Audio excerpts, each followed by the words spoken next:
इस वक्त एक बड़ी खबर सामने आ रही है। पाकिस्तान पर मंडराया है बाढ़ का खतरा। इस वक्त की बड़ी खबर, बिग ब्रेकिंग आपके टीवी स्क्रीन पर। भारत ने सलाल डैम के सारे गेट खोल दिए हैं। लगातार हो रही भारी बारिश से डैम जो है वो लबालब है। जम्मू के पहाड़ी इलाकों में लगातार इस समय बारिश हो रही है। बारिश के चलते चिनाब नदी का जल स्तर बढ़ चुका है और जल स्तर बढ़ने से सलाल डैम के सारे गेट खोल दिए हैं।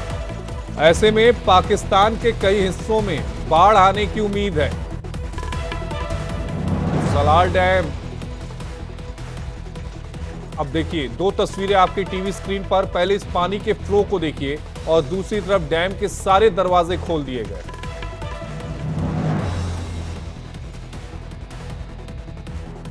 सलाल डैम के सारे दरवाजे खोले गए हैं। भारी बारिश हो रही है।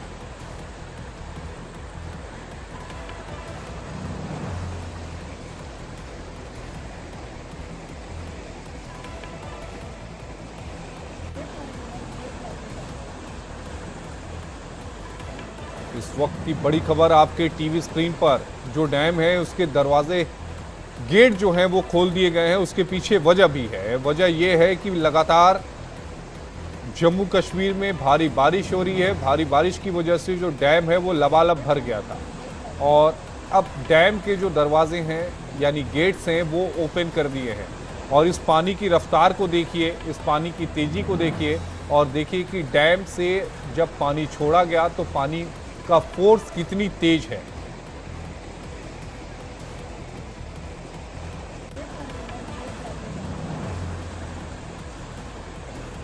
इस वक्त की बड़ी खबर आपके टीवी स्क्रीन पर।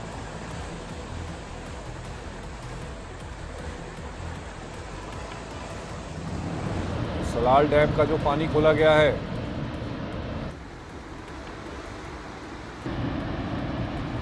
और इसी खबर पर ज्यादा जानकारी के साथ हमारे सहयोगी विवेक शांडिल ने न्यूज रूम से हमारे साथ जुड़े हैं। विवेक, जिस पानी बम का जिक्र किया जा रहा था और यह कहा जा रहा था कि भारत की तरफ से जो स्ट्राइक हो सकती है, कभी भी की जा सकती है। अमूनन जब हम संधि में थे तो संधि में एक शर्त यह भी थी कि जब भी आप डैम से पानी छोड़ेंगे आपको इत्तिला करना पड़ेगा। लेकिन अब वो बंधन खत्म हो गया है। जो संधि थी वो सस्पेंड हो गई और जाहिर तौर पर अब इसका खामियाजा पाकिस्तान को इस रूप में भी उठाना पड़ सकता है। यानी पानी मिलेगा तो इतना मिलेगा कि वो हलक के नीचे नहीं जा पाएगा और पानी जब नहीं आएगा तो हलक तक पहुंच भी नहीं पाएगा। देखिए, ये जो डैम बना हुआ है, बिल्कुल सही कह रहे हैं आप। ये जो डैम बना हुआ है वो चिनाब नदी पर बना हुआ है, सलाल बांध। और सलाल बांध जो है वो 1996 में बनकर तैयार हो गया था।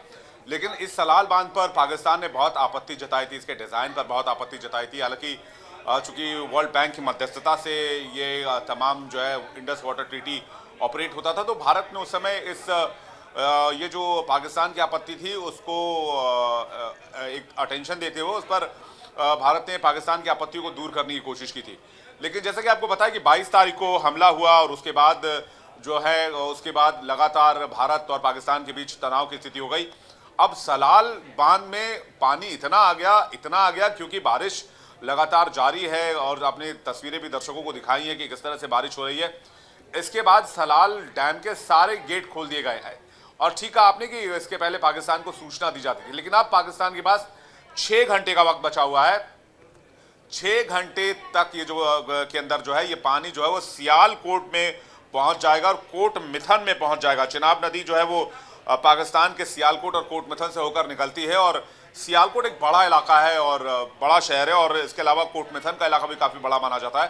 तो ये कयास लगाए जा रहे हैं कि सियालकोट में 6 घंटे के अंदर बाढ़ की संभावना हो सकती है और पाकिस्तान में एक बार फिर से जो है वो बाढ़ की स्थिति देखने को मिल सकती है। 6 घंटे का वक्त पाकिस्तान के बचाव। एक तरह से जो वाटर बम की आपने बात की, तो ये स्ट्रेटेजिक प्रहार है पाकिस्तान के ऊपर। पाकिस्तान जिसे समझ नहीं पा रहा है और सलाल बांध से पानी छोड़े जाने के बाद पाकिस्तान के ऊपर एक बार फिर से बाढ़ का खतरा जो है वो मंडराने लगा। आशीष, और सबसे अहम बात यह है कि पाकिस्तान इस बात को समझ पाएगा या फिर पाकिस्तान बचने के उपाय कर पाएगा तब तक पानी की एक बहुत बड़ी धार, एक बहुत बड़ी फोर्स जो है वो पाकिस्तान के कई हिस्सों को अपनी चपेट में ले चुकी होगी, चाहे वो कृषि क्षेत्र भूमि हो या फिर रिहायशी इलाके। क्यों विवेक?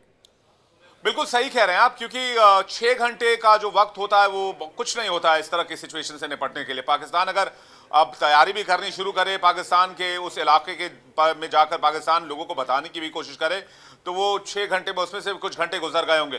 तो वो इस लिहाज से अब इस वक्त ऐसी स्थिति में है कि वो कुछ कर ही नहीं सकता है, बजाय इसके कि पाकिस्तान इस आपदा का इंतजार करे और बाढ़ के बीच में फंस जाए। और सियालकोट में काफी घनी आबादी पाकिस्तान की रहती है। जब चिनाब का नदी का पानी वहां पर पहुंचेगा, सलाल बांध से जो छोड़ा गया है, वो जब वहां पर पहुंचेगा तो इससे जाहिर सी बात है पाकिस्तान के उस इलाके में तबाही की आशंका हो सकती है। मकान, घर, दुकान सब डूब सकते हैं, खेत खलिहान डूब सकते हैं, अनाज का संकट हो सकता है, आर्थिक संकट हो सकता है, किसानों पर मार पड़ेगी, पाकिस्तान की आवाम को इससे दो चार होना पड़ेगा। लेकिन शायद इससे भी पाकिस्तानी हुक्मरानों और वहां की सेना की जो नींद है वो ना टूटे और वो अपने ही गुमान में रहें, अपने ही घमंड में रहें। और पाकिस्तान के 29 जिलों में उन्होंने सायरन भी फिट, एयर सायरन फिट करा दिया है। लेकिन असली खतरा जो है पाकिस्तान को वो इन नदियों से है, जिस पर भारत अब पूरा कंट्रोल कर रहा है। और भारत ने इंडस वाटर ट्रीटी को इमीडिएट इफेक्ट से होल्ड कर दिया है, रोक दिया है निश्चित काल के लिए। तो पाकिस्तान असली खतरे को न भांपते हुए उन खतरों को अज्यूम कर रहा है जो भारत की तरफ से अभी तक दिख नहीं रहा। उसे लग रहा है कि पाकिस्तान पर हमला हो जाएगा, इसलिए वो अपने फाइटर जेट्स हवा में उड़ा रहा है, एक्सरसाइज कर रहा है, टैंकों की एक्सरसाइज कर रहा है। लेकिन असली खतरा इन नदियों को लेकर बना हुआ है। जैसा कि आप देखिए कि सलाल बांध से जो पानी छोड़ा गया है, इसकी तीव्रता देखिए। और आलम ये रही है सलाल बांध पे कि भारत सरकार का कहना है प्रेशर इतना था पानी का और पानी इतना स्टोर हो गया था कि सारे गेट जो है एक साथ खोलने पड़े। बेशक इससे पहले भारत 1 या 2 गेट खोलता था जिससे बांध का पानी थोड़ा कम हो जाए, लेकिन यहाँ पर एक साथ सभी गेट के खोलने का साफ ये मैसेज है कि पाकिस्तान के हिसाब से अब भारत कुछ नहीं करेगा, या पाकिस्तान की जो रणनीति या फिर पाकिस्तान का जो मानना है उसके हिसाब से भारत नहीं तय करेगा। भारत अब अपने हिसाब से तय करेगा और इस तरह के मामलों में भारत फैसला एक बदले के एंगल से भी करेगा और पाकिस्तान को सबक सिखाने के लिए भी करेगा। इसलिए सलाल बांध से ये जो पानी का सिलसिला है वो आप देख पा रहे हैं। और ये सिर्फ चिनाब की बात नहीं है, बाकी नदियों में भी कुछ इसी तरह से आप आगे आने वाली स्थिति में देखेंगे। अभी थोड़े दिन पहले चिनाब से पानी छोड़ा गया था तो आपने स्थिति देखी थी कि पाकिस्तान के अंदर कितना पानी भर गया था। अचानक से बाढ़ आई तो लोग परेशान हो गए और पाकिस्तान सरकार को भी कुछ समझ में नहीं आया कि आखिर वो करे क्या। तो पाकिस्तान इस तरह डायलेमा में फंसा हुआ है, पानी वाले खतरे को नहीं देख पा रहा है इंडस वाटर ट्रीटी के होल्ड होने के बाद। अलबत्ता वो दूसरी तरफ ध्यान लगाए हुए है, वो वॉर एक्सरसाइज कर रहा है, वो फाइटर जेट्स की एक्सरसाइज कर रहा है। लेकिन शायद जो ओरिजिनल खतरा है वो उसके ऊपर चिनाब और बाकी जो 6 नदियां इस इलाके में चिनाब के साथ साथ बहती हैं वो उसे लेकर है पाकिस्तान के ऊपर। जी आशीष, अगर बात करें विवेक, तो एक तो सलार जो डैम है जिससे पानी छोड़ा गया वो, दूसरी बगलिहार परियोजना जो है वो भी, वहां भी डैम है, वहां पर भी बड़ी मात्रा में जो पानी है वो इकट्ठा किया जाता है। चूंकि अब आने वाला जो समय है, अभी तो चूंकि गर्मियों का मौसम शुरू होगा, लेकिन उस पहाड़ी इलाकों में लगातार जो बरसात है वो होती रहेगी।